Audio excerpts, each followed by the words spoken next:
This is Hare Krishna Valley.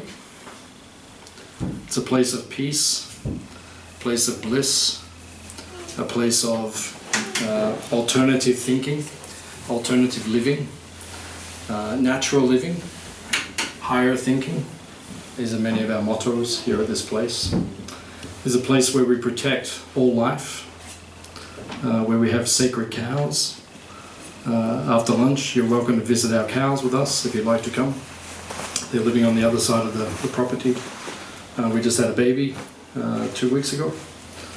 A beautiful little baby whose name is Nandaraj. It's very, very beautiful.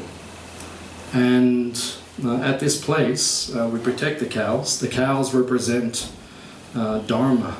You might have heard of this word, Dharma. Does anyone know the meaning? Dharma. Teaching. What is that? Teaching. Teaching, yeah. Yeah, you could interpret it like that. Yeah. It's our constitutional position. Like water is wet, fire is hot, and the human being's dharma is to be a servant. Yeah, very good. Yeah, so Dharma essentially means the essence of something, or the essential nature of something. So as Tom was explaining, fire is hot, sugar is sweet, salt is salty. You know, so everything has an essential nature, and that essential nature is called its Dharma. And our essential nature is that we are spiritual. The body is just temporary. The body will only last, 50 years, 100 years, max. It's just a temporary situation, but the soul, that is eternal. And what is the soul's Dharma? The soul's Dharma is service, to serve others. That's what we do here at Hare Krishna Valley. We practice service and we teach service. We serve whoever comes here. We teach them how to come closer to Krishna, how to become closer to understanding their spiritual essence, and to understand their eternal relationship with Krishna or God or the universe. So that is the purpose of this place. It is a place where we teach people to revere life as being sacred. And that's what the cow represents, sacredness, Dharma. Dharma means essential teachings. In other words, if you are looking after the cows and all life, then you are understanding the essence of existence. Right? If we're eating meat, for example, many people eat meat in this world. Australia is famous for eating meat. Especially for beef. Australia is famous for eating beef and producing beef. But this is what we call adharma. Adharma means unspiritual activity because it degrades the consciousness. It brings the consciousness down to a very base level. Whereas when one practices the practice of Dharma, then one does not harm life, but rather one respects life. Right? And protects life. And then we only eat the vegetarian food. After we have our discussion, then we'll have a vegan vegetarian feast. It's about 80% vegan for those of you. Anyone vegan here? Yeah, I knew you were, Adrian. So this is me. I make sure. You vegan? Trying to. Okay. For healthy reasons. For health reasons. Okay. So. This is the purpose of this place, to teach this higher state of consciousness. So usually we just ask if anyone has any questions which you'd like to know, anything you'd like to understand further about our philosophy, our teachings, our lifestyle, about the meaning of life, the universe and everything. We can try to answer it if you have any questions. So. Yes, sir. Why do we eat plants? So plants also have life, right? Oh. You were saying don't eat meat because respect the animals. But plants also have life, so why do you eat plants?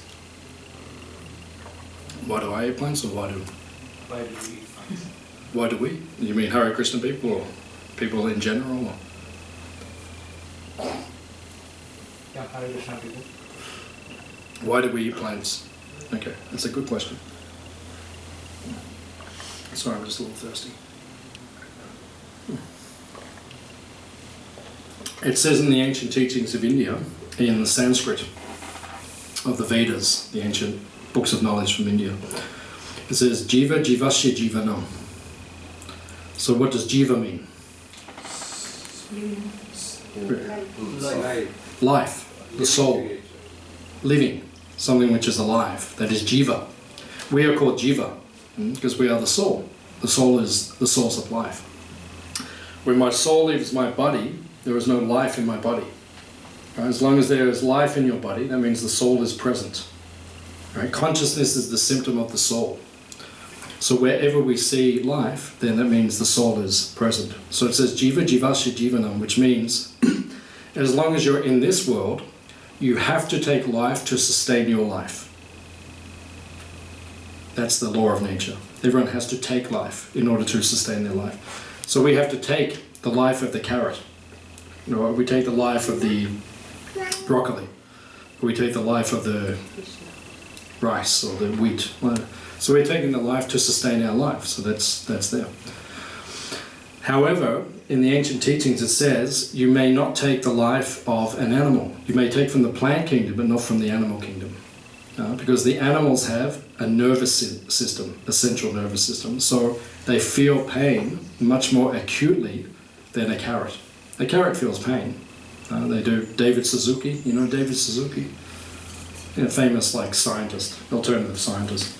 He's done many experiments, and he, through one machine that he has, he tests the vibrations of the plants. So when you take the life of the plant, it's violent. There is some suffering there. But you cannot equate that to the violence which is when we take the life of an animal. So therefore it is said we're forbidden actually to take the life of the animal. So when you take any life, you get what we call karma. Karma means reaction. So you do good things come to you. You do bad things come to you. So if you eat the animals unnecessarily, then you will get bad karma. That's the main reason why we're vegetarian, because it's bad karma. So even when you take the carrot, you get bad karma, because you took the life. So what do we do to counteract the karma? Right? Then we offer... You can talk. No. We offer it to Krishna. Very good, very good. So just like my wife, in a few moments, she'll bring the offering. In other words, everything we cook today, we never eat the food until it's offered to God, to Krishna. Right? Krishna's this bluish boy who's in all the pictures around the temple. So we offer to God, we offer to Krishna the food. We don't eat it before him. Actually, it says in the Bhagavad-gītā, the ancient teachings from India, it says that if you do eat the food before it is offered to Krishna, you are stena. Stena means a thief. Just like if you steal something which doesn't belong to you, you'll be punished. So if you take the food before it's offered to God, to Krishna, then it's considered that you're a thief, stena. So you will get some karma for doing that. So what we do, in order to avoid the karma, we offer the food to Krishna. Now, is Krishna hungry?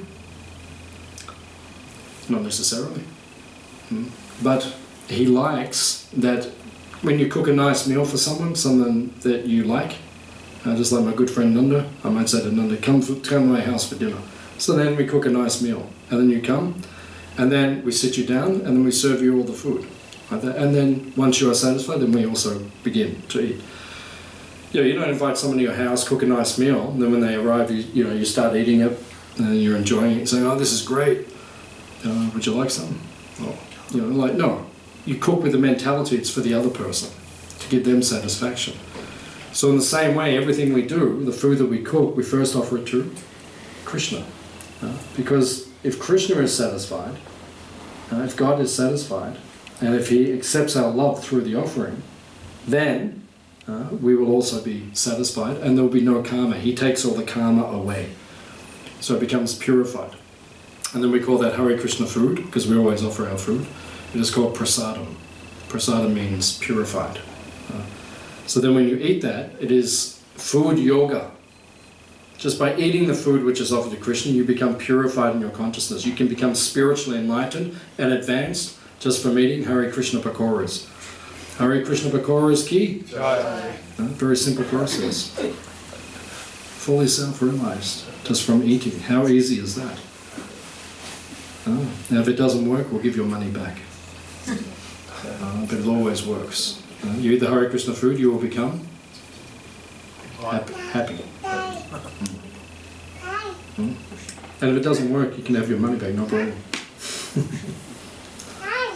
But it works. It works. If you take the Hare Krishna food, you'll feel this deep sense of happiness because it is spiritualized. It's been offered to Krishna himself, God himself, becomes purified. So that's why we do not eat the. That's why we eat the vegetables. Would you like to add anything? Great sage. I hope you have the pakoras. What's that? I hope you have the pakoras today. Today? I've got no idea what we're cooking today. I haven't been in the kitchen today, so I've been busy getting everything ready. So, but we'll see what Krishna gives to us. Maybe something like that. Your desires will be fulfilled. Ananda, Mandira Das.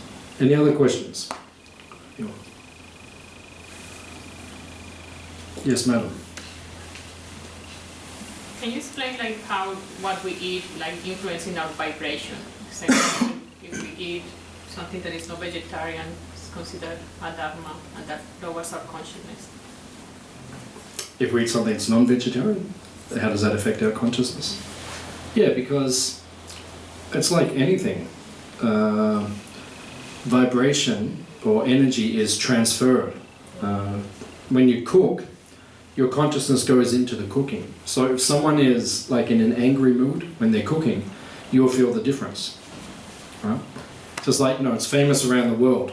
Everyone says the best cooking, the best meal is your grandmother's meal. Because she's cooking for you with love. And many of us have experienced that. So they cook with love, and then when you taste it, the vibration is going into the meal. It's transferred. So if we are cooking and eating the meat, then because there is violence involved, then that energy is transferred, and then you're taking on that negative energy, that bad karma. So you won't become peaceful yourself. So you can't be happy unless you're first peaceful. So then if you're taking that negative energy, you won't become peaceful, and it doesn't work. And you won't become enlightened. Enlightened means, to become an enlightened soul means you offer respect to all life. So if you're eating meat, you're not offering respect to all life. So that's not, you are not enlightened, and you will not attain enlightenment, true enlightenment. These days people say anything. You can eat this, you can do that, and you'll just... No, it doesn't work like that. It's a science, and we have to follow it carefully. And then you'll get the result. Otherwise it becomes pseudo-spirituality. Just like sometimes I meet people, they say, we practice yoga and we practice spirituality and all these things, but they still eat meat, and so it's not really enlightenment. It's a lesser level of consciousness. So we should not be sentimental, think that you can do anything and you'll get the same result. That doesn't work. Is that okay? Would like to add something? Like with the result, I guess it's just to have clear like what are we really searching for, or what do we want to get. I mean, getting peacefulness is already a big thing. Because if we just having conscious like what we're doing is towards getting to that stage, I guess it will motivate us and it will keep us on the track. Very good. Any other questions?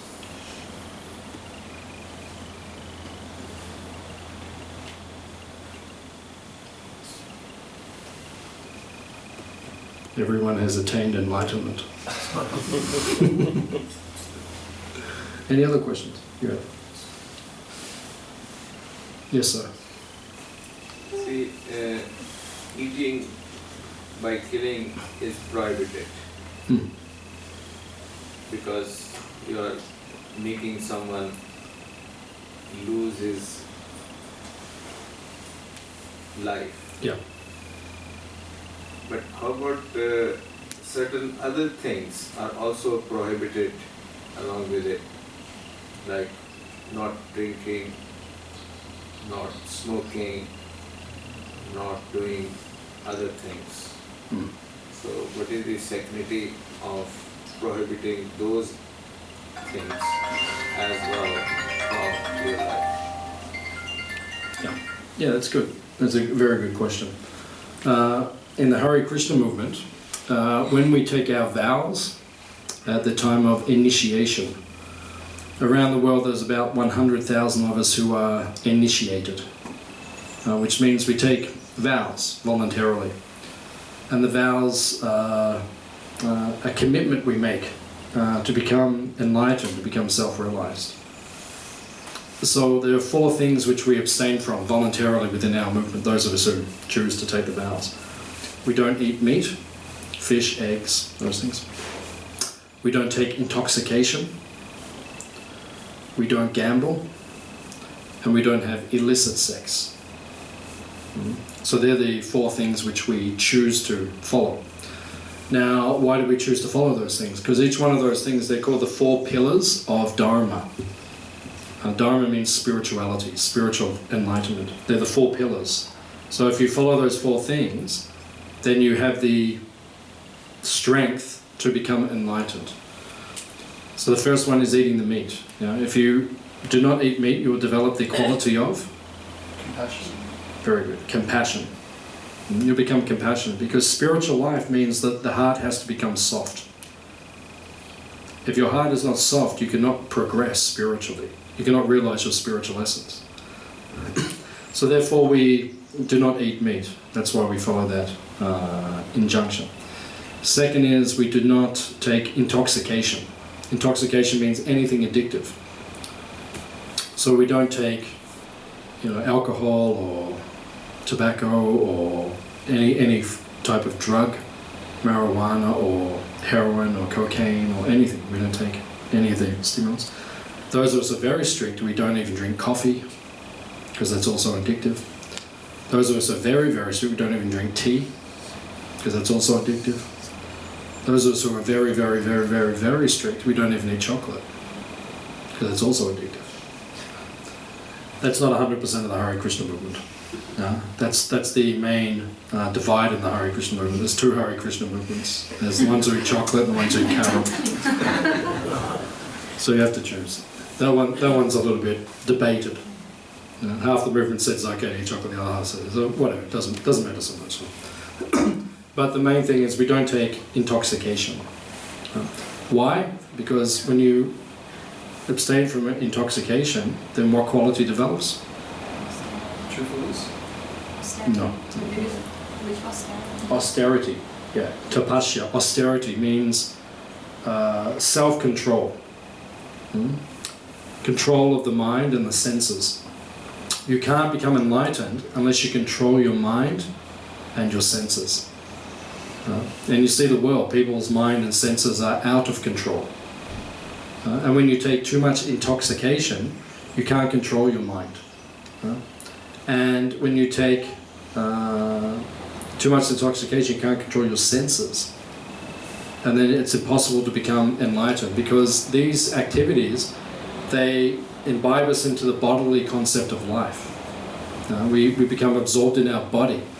And the whole idea of spiritual life is to transcend attachment to the body and understand we are the soul. So when you're taking, like sometimes I'm in the city and, I'm driving around or going somewhere and then, sometimes around about 10:30 you see people outside the offices and everyone's smoking cigarettes. Not everyone, but, people are doing. They come down for their break. But then that just brings you into the body. Being addicted to something.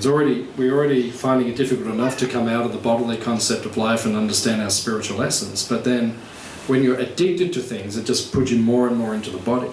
And it becomes very difficult. So then the quality of austerity is destroyed. So compassion from eating meat, austerity from not taking intoxication. The third thing we abstain from is gambling. When you gamble, then what does that destroy?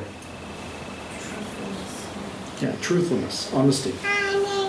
You see, like I remember in 1999, I think it was, around about then, they built Crown Casino in Melbourne. Before they built Crown Casino, Victoria, the state, had a debt. So they built Crown Casino, now we don't have any debt. We have lots of money, because people go there, spend the money, the government taxes it, and then does everything. But all of the religions, all of the religious institutions, they said to the government, if you let Crown Casino go ahead, there will be massive social problems. And what are we seeing? There are massive social problems. Because gambling is also addictive. And you lose honesty. You lose truthfulness when you gamble. And people get themselves into all sorts of trouble. So it's another thing that we abstain from.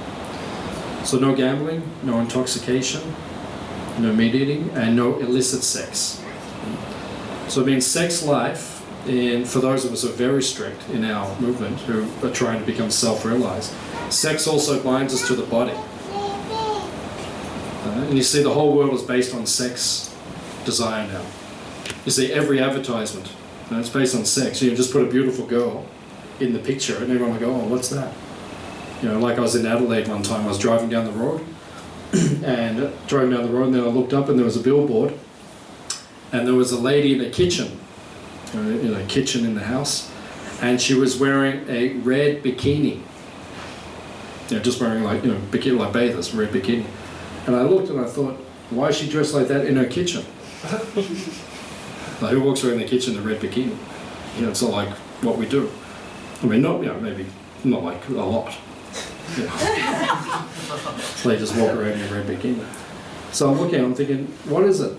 So the whole idea was everyone would look, because there's a woman there, nice looking woman in a red bikini, and then I looked underneath the sign and it said kitchen tiles.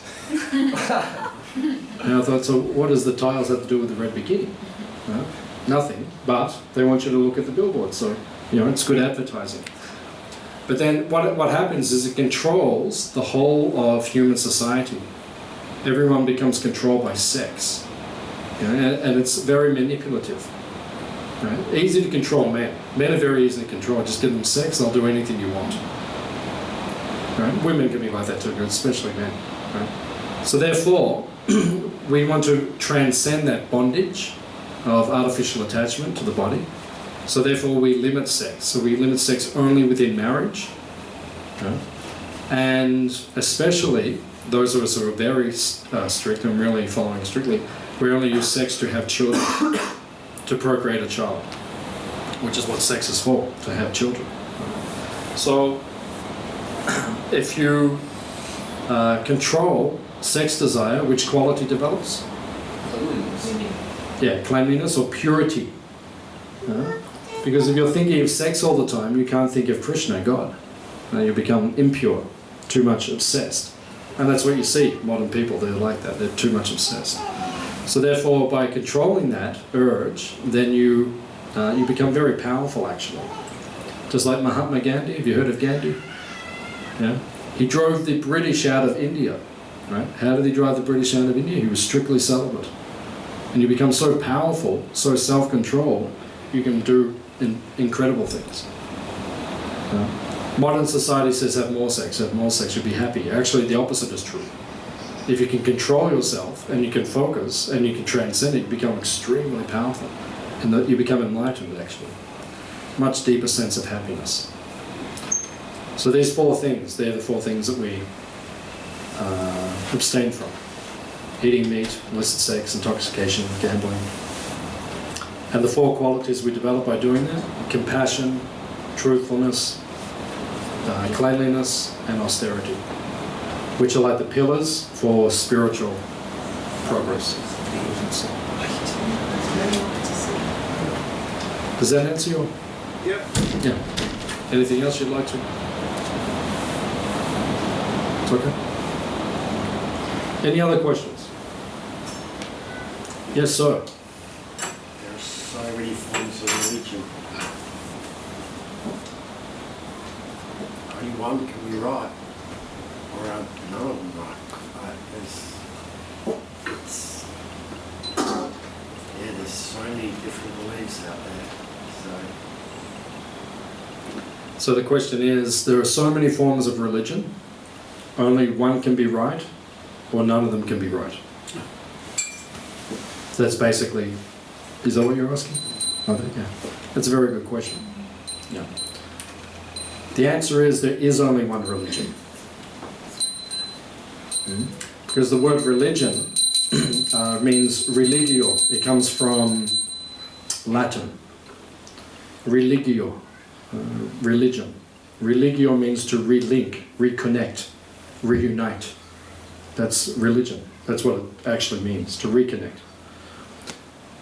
So the goal of religion, see the thing is now, in the modern era, in this modern world, the word religion has a negative connotation for many people.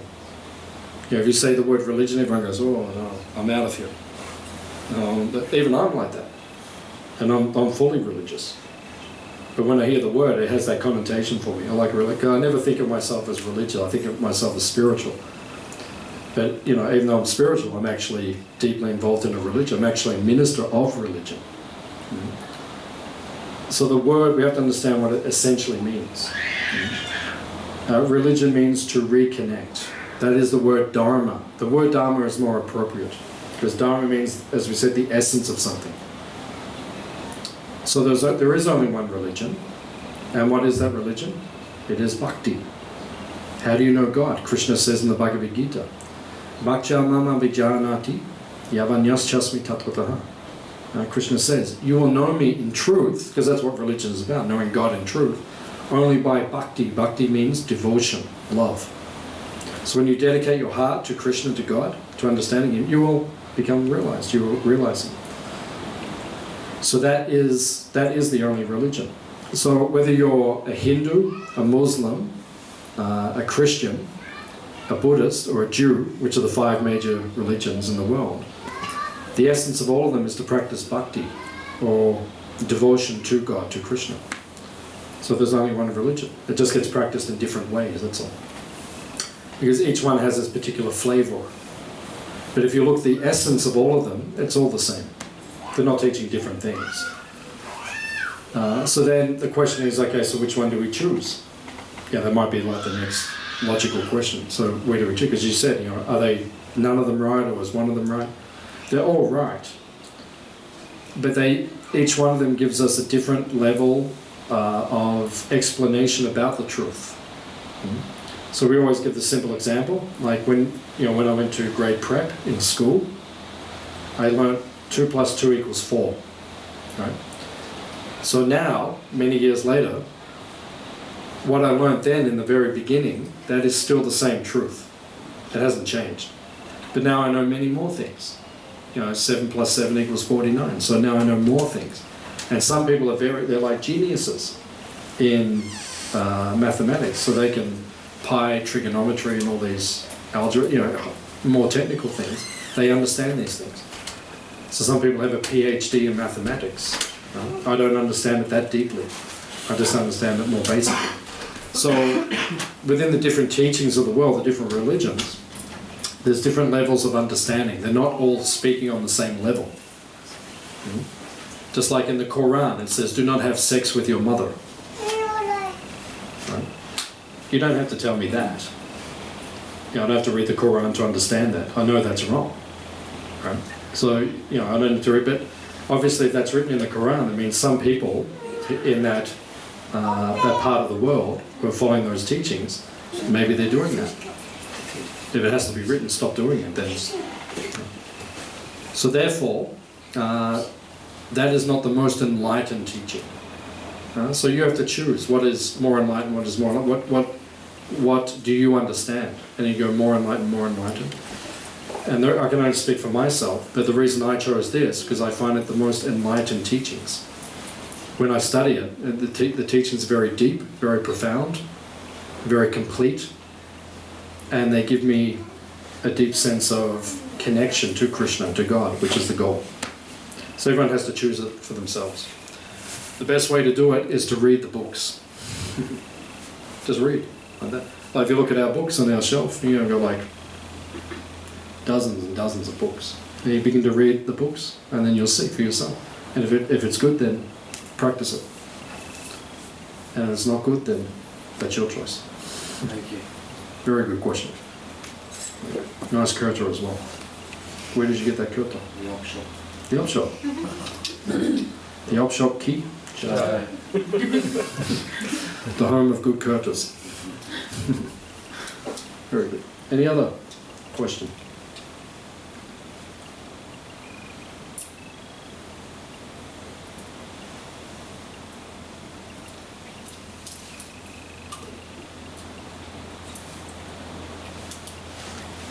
Okay. Yes, sir.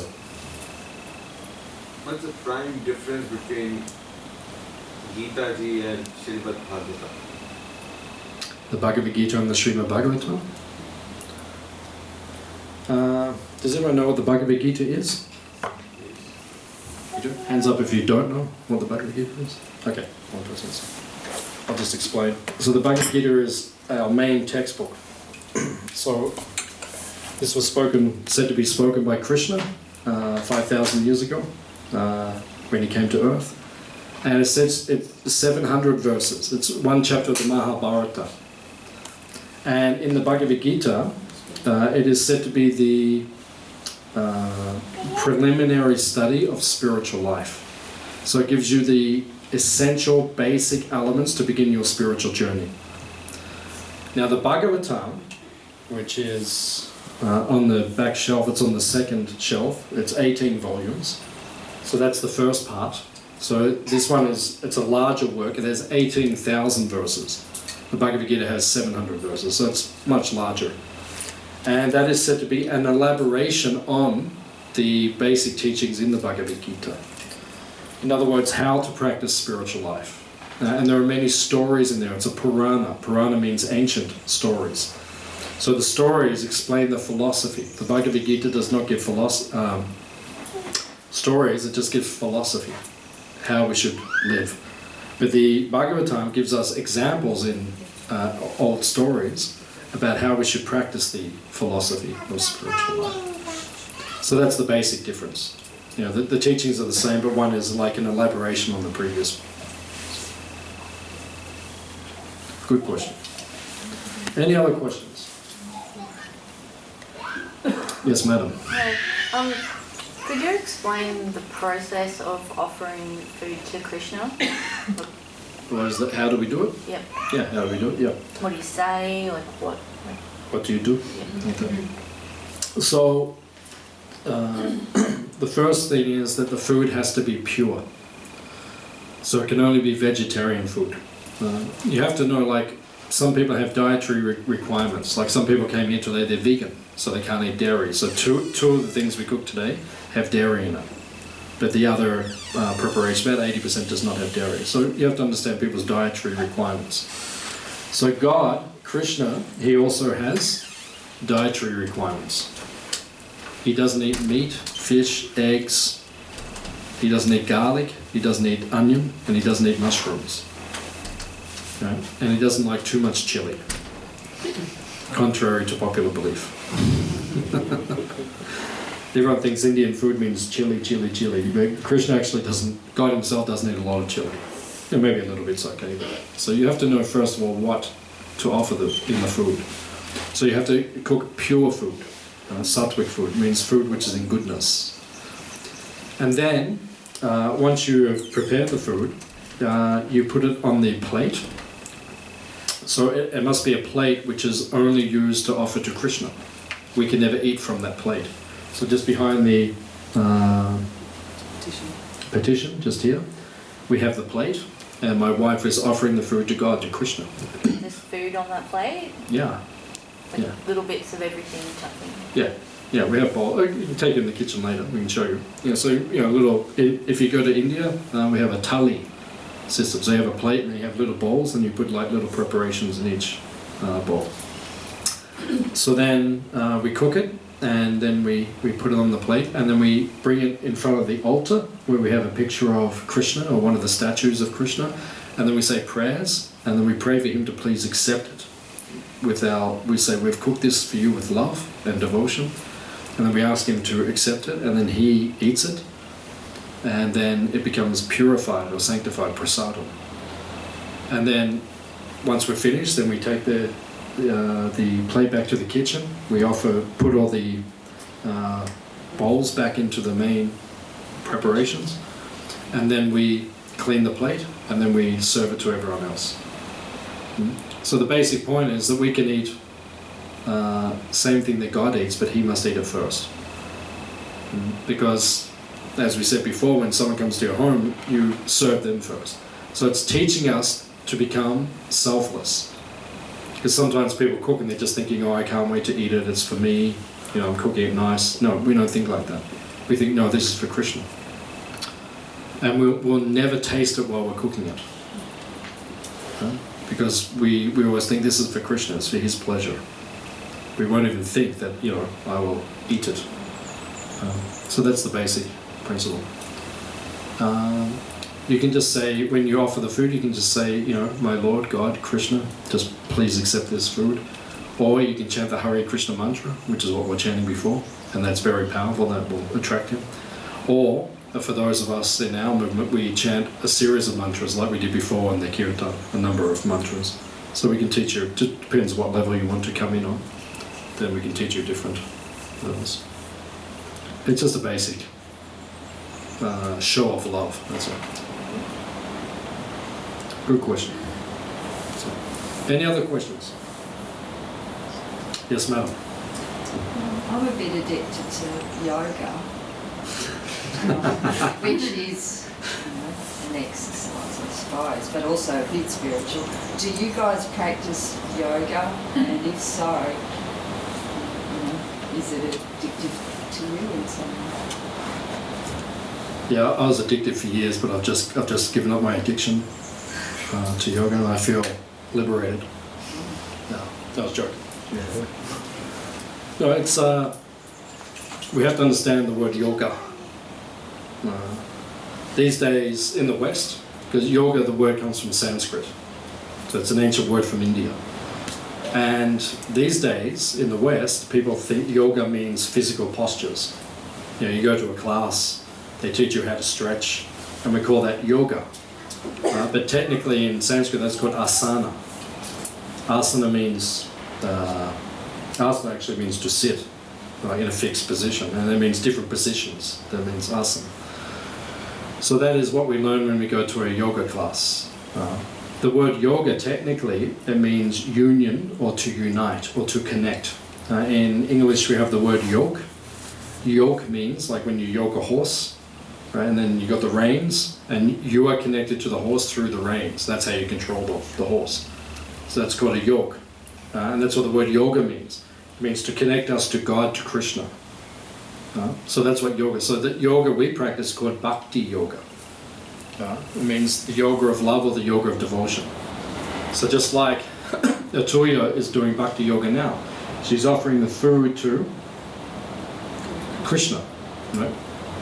So she is a soul, a jiva, a spiritual entity. He is the supreme soul. He is God, he is the supreme entity. And what is the yoga? What is the connection? The connection is the food. So she's bringing what we call the bhoga, or the food, and that is the yoga or the connection. She uses that to connect to Krishna. With love, she says, please accept this offering. Right? And that's called bhakti yoga, the yoga of love. That's what we practice. In the Hare Krishna movement, we don't emphasize the physical yoga so much. We all do a little bit, like I do every day. I do a little bit just to keep the body healthy. Otherwise, I can't sit like this for an hour. And it is like that. So because I do a little bit of yoga, I can sit here, I can speak to you for an hour. I don't get too uncomfortable. It means after an hour, I start getting uncomfortable. That's about my limit. But that's why we do a little bit of yoga, just to keep the body healthy. Asana. That's why we do some of that pratyahara and pranayama, breathing and those things. So yeah. And do you do that yourselves, or do you do it together? Which part? The breathing, saying. That part. In our tradition, we do kirtan together. Like we're doing before, the chanting. Oh. That's our yoga. That's our yoga. Because that's how we connect. Yoga means to connect. That's how we connect to God. We chant His names. And we become blissful, and then we start to dance and chant, and then we become, and that's what the Hare Krishna. So that's our yoga. The physical yoga we don't do so much together. We just usually do that privately.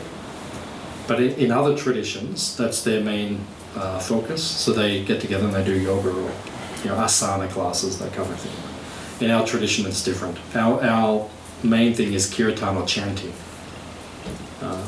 which is said in the Bhagavad-gītā, it's said to be the topmost yoga. The chanting is the topmost, it's the highest practice of yoga. That's all we practice. Very good question.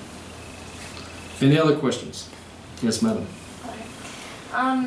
What does the Hare Krishna mantra mean, and how long has it been around, and who thought of it?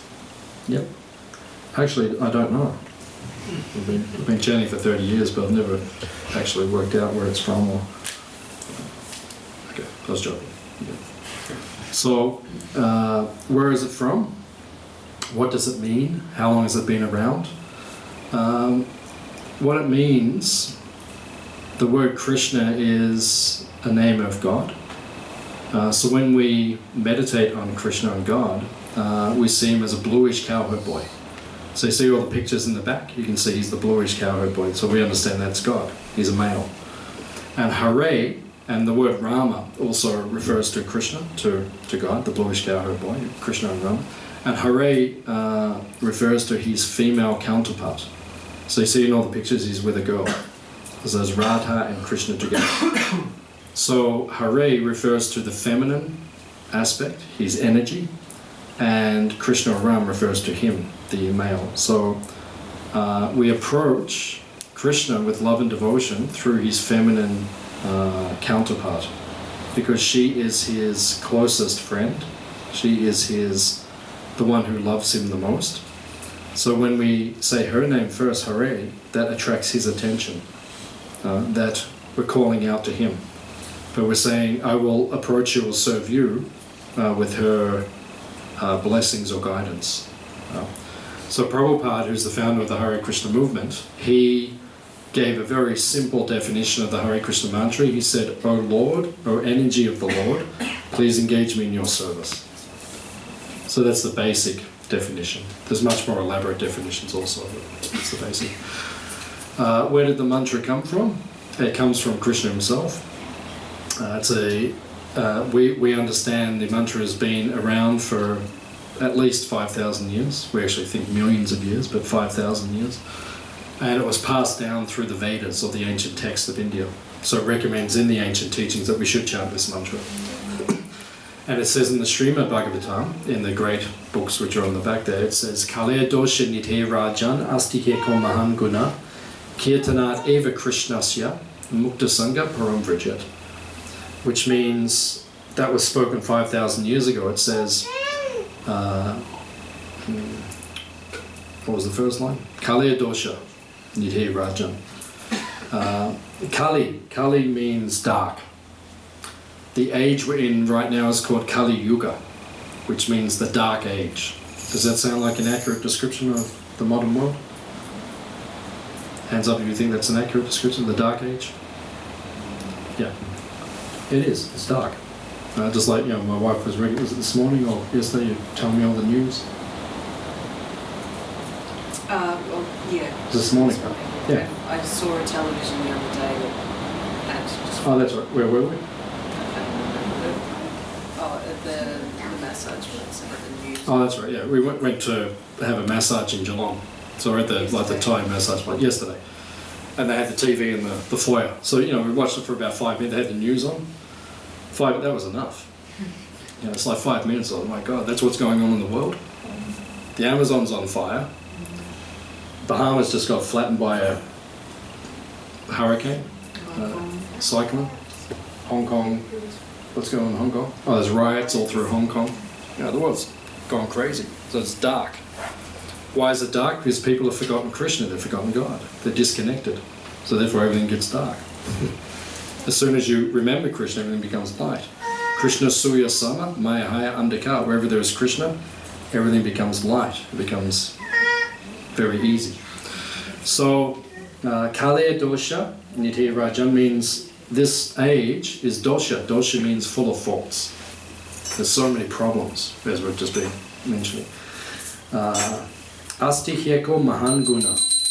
But even though there's so many problems in this dark age, Asti Hyeko Mahan, there is one great quality. Kirtanat eva Krishnasya. By chanting the names of Krishna, the Hare Krishna mantra, Mukta Sangha Param Vrajet. Mukta Sangha means you'll become liberated from this world. Param Vrajet means you'll return back to the spiritual world where we originally came from, when we leave this body. So even though there's so many problems in this world, just by chanting the Hare Krishna mantra, you can become completely above the problems. And even when your life is full of problems, hands up if your life has some problems. Anyone? Yeah, a few people put their hands up. The rest of you are enlightened, so that's okay. But for those of us who have problems, it says by doing this chanting, it destroys those problems. So you don't feel encumbered by the problems in this world. So it's a very powerful process. So it's been around at least 5,000 years, the mantra, but possibly longer as well. So, anything else you need to know? Yeah, very, very good question. Any other question?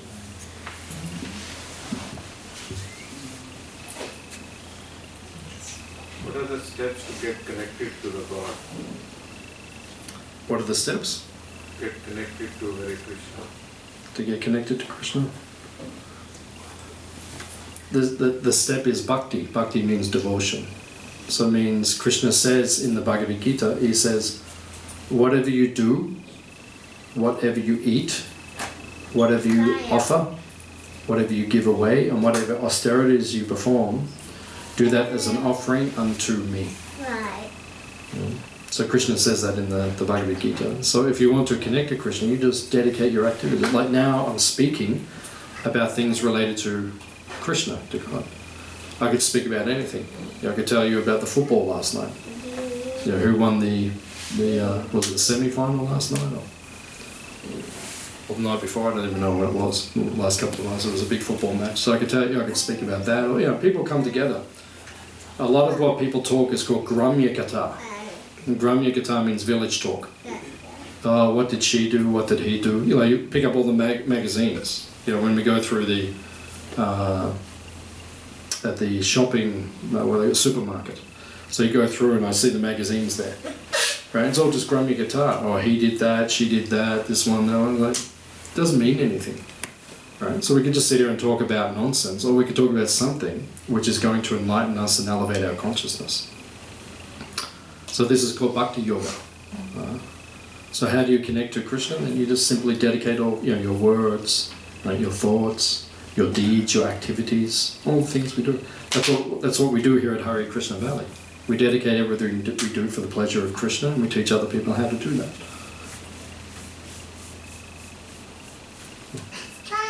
Is it okay? Okay. Any other question? And you can just chant Hare Krishna. What's that? And you can just chant Hare Krishna. What does that mean? I said, as additional to that. And you can just chant Hare Krishna to connect to Krishna. To connect to Krishna. Yeah. Yeah, you can also chant. Yeah, that's the best way to connect. Many of us here, we do 2 hours a day of chanting. Beads on meditation, japa. So we do 2 hours of meditation. We chant Hare Krishna, Krishna Krishna, Hare Hare, Hare Ram, Ram, Hare, as a meditation. Just like Tom and I, we were here at 5 o'clock this morning, in here, and we did some chanting together, like we did before, like the chanting, like that, we chant together, and then we got in our beads and we chanted together like that. So it's a very powerful way to connect to Krishna. So, any other questions?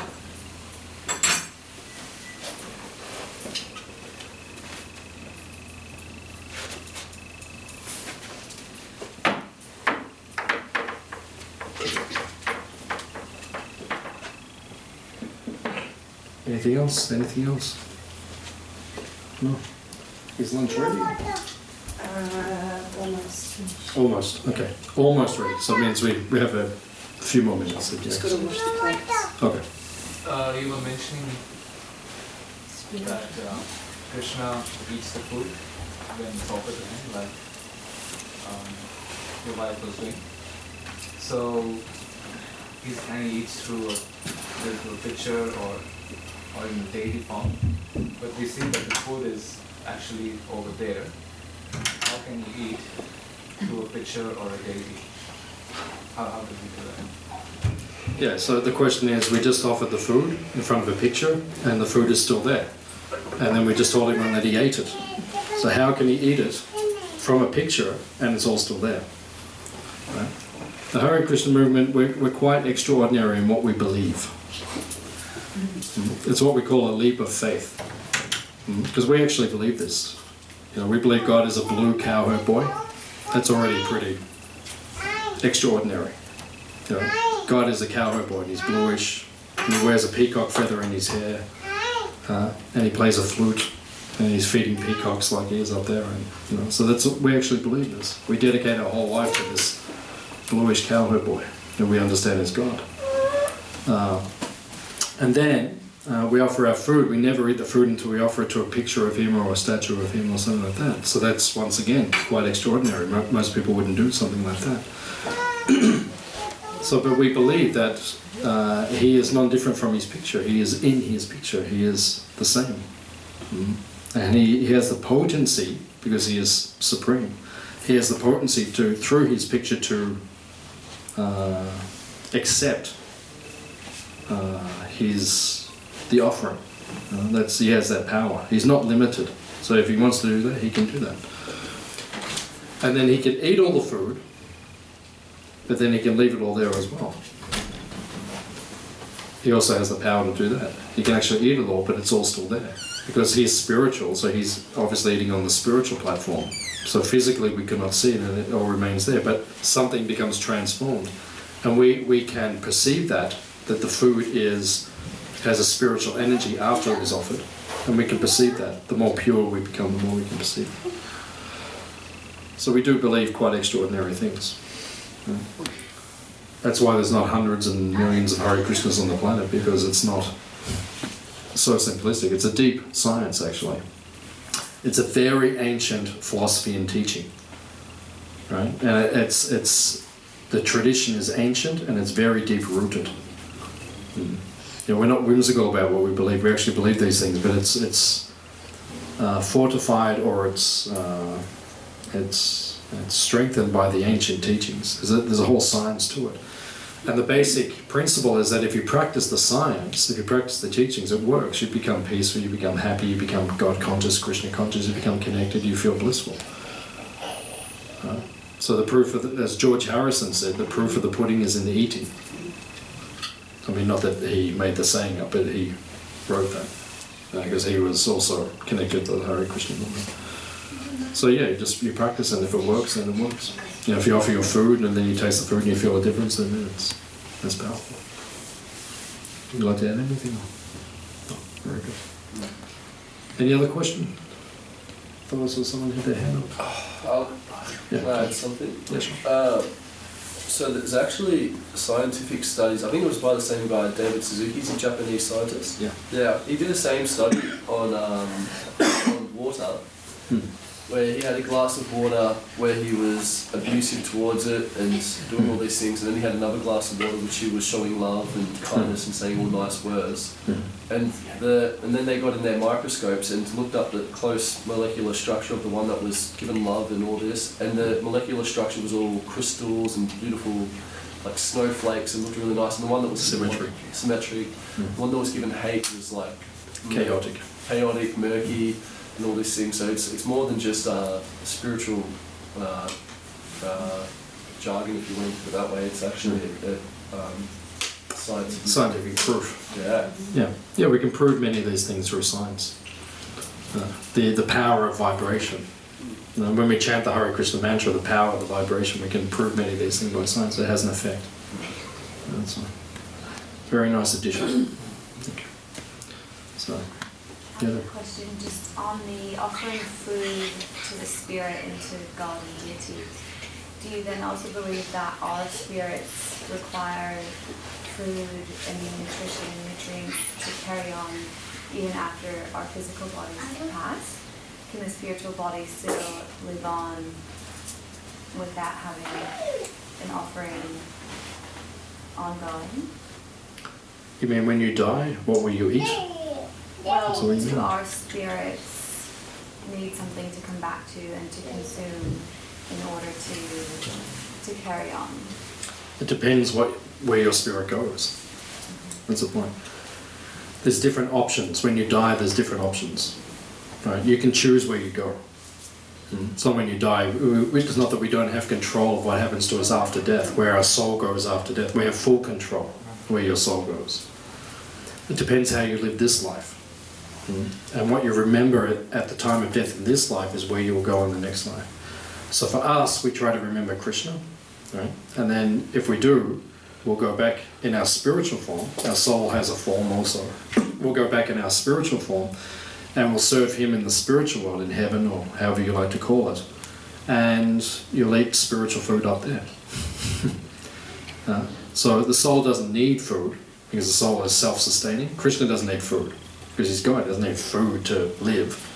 But he accepts the love, that's the point. So in the same way, when you're a spiritually realized soul, you don't need food, but you eat with him because you like sharing a meal, you like to enjoy.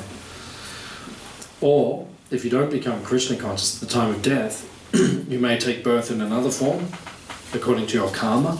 If you've been a good or bad person, then you'll take birth. So if you're bad, you may take birth as a dog. And then dogs, they have to live a different kind of life, right? They don't have the same intellectual capacity as a human being. They can't understand this philosophy. So then, in the dog body, you'll have to eat things which are not so nice sometimes. Like, we have our dog here, Bronte, right? Quite often, nearly every day, she eats peacock poo. So that's it. Yeah, she does enjoy it. I mean, we feed her good stuff as well, so I just like her anyway. She's a nice dog, but that's it. It's more of the offering gesture and the love, as you said, the offering for the deity rather than the actual consumption of the food for Krishna. Yeah, it's the love. Yeah, we explained this earlier before you came in here. Yeah, we explained this. It's the love which is the vehicle and which is the most important element of the offering, not the physical, what's being offered. Right, but it's that. So yeah, according to where your spirit goes. So if you go into a dog body, you'll eat, if you become a human, as a human you got choice. Humans can be carnivores, they can be herbivores, that's your choice. Animals don't have a choice so much. They're just going to eat, like, Bronte, we only feed her vegetarian food because we're all vegetarians and we don't cook meat, so we don't feed her meat. She just eats vegetarian food. But then occasionally, you'll see she'll run out and kill a rabbit or something like that, because she's a carnivore by nature. So we only feed her spiritual food, vegetarian food, which she likes. But, when she feels like she needs more, she goes off and does her thing. She doesn't have a choice, because that's instinct, that's the karma of the animal. Now, the soul has been covered by a very gross body, which is very ignorant, in the sense that it can't understand higher intellectual concepts. As a human, you can understand higher intellectual concepts, so you have a choice whether you'll eat vegetarian food or meat. That's yours. If you go to India, they call it, if you go to the restaurants, they call it veg or non-veg. Interesting. Because they know what the standard is. The standard's veg. Non-veg is the deviation. In the West, everyone thinks, McDonald's, that's the norm. And the vegetarians are like the radical ones. No, it's the other way. So we have a choice. And then if you become a ghost, if you become disembodied, like a ghostly kind of spirit, then you may come down and try to get into someone else's body so you can eat food through them, because it's harder for you. You don't have a body to eat, even though you still have the desire to eat. So it's up to you when you die where you go. And where you go is up to what you focus on in this life. So, good question. Any other questions? You had a question? Yeah, could you speak briefly about Krishna incarnating here? Whether he's incarnating again anytime soon? The last time Krishna came was 5,000 years ago. So he came in a place in India called Vrindavan, which you can go to, which I'll go to in a month or two. We'll go and visit that place, a very spiritual place. And then 500 years ago, Krishna came again in a golden form, in Bengal, in India, a place called Mayapur. That's the picture up there. Is Krishna is like in a gold. And it says in the Vedas, it says the next time he comes is 427,000 years from now. So if you're still incarnating, you can meet him. But it's recommended don't hang around. Because it describes what it's like in 427,000 years. It says human beings can no longer see the sun. It says there's no trees left on the earth. It says the rivers don't flow from the mountains anymore. It actually says all this. And this was written 5,000 years ago, and we can see it's all starting to happen. It's all starting to happen. It says humans eat other humans. It says that's the food. Everyone just eats each other. That's how it all becomes. It says the tallest person is 3 or 4 foot tall. Everyone's black. Right? It says that. It's all described what it becomes like. And then he comes and kind of fixes it all up, and then we start again. And it goes again and goes again. You know, it always starts good, it goes down, then he comes back and it goes down. The whole thing is get out of it, just go back to the spiritual world, chant Hare Krishna, go back to the spiritual world, live there forever and be happy. And you get free food. As much Hare Krishna food as you want. Unlimited, free. That's why I'm going back. That's why I chant every day. Hare Krishna, I just want to get that free of it. Don't laugh, I'm serious. So much. We know you are. I didn't say that. Chaitanya said that? Yeah, I didn't say that. You actually said that. Okay, you gotta. Oh, just wanted to touch on. Sounds like something Traveller would say. You go. Just wanted to touch on the gambling bit. Yeah. If someone won money on gambling or lotto or whatever, and they wanted to donate it here, Just ring us. So you'll, but you'll accept money that's been won by gambling. Test Lotto. Like yeah, lotto. Only if it's over $1 million. Then. No, yeah, we'll accept it. No, we don't recommend that people buy lottery tickets because it's gambling. So it's a waste of money because if you go, why do places like Crown Casino operate? Do you think they'd be running if they were losing money? It's for profit. What's that? It's for profit. Yeah, most people are losing money. You throw money in poker machines. I mean, people aren't winning money. I mean, if you look at the gross aggregate of all the people in there, the casinos aren't losing money; they're making huge money. So that's why it's gambling. Most of the time you're going to lose, so don't waste. It's Krishna's money. If you got $50, then if you want to donate to our farm to look after our cows, and spread spiritual knowledge, that's much better than going to Crown instead of wasting that $50. That's why don't gamble.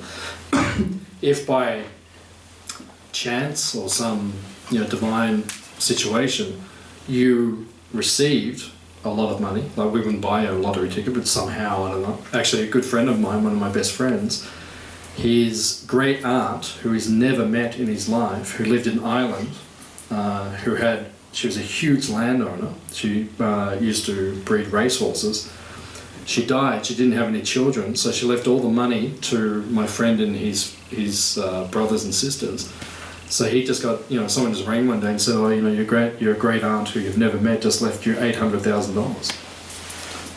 They all got $800,000 each once they sold all the land and divided it all up. So he uses that in the service of God, in the service of Krishna. So if something like that happens, then just give us a call and we'll build a temple or something. Buy some more cows or something. We can work it out. So. Any other questions? No.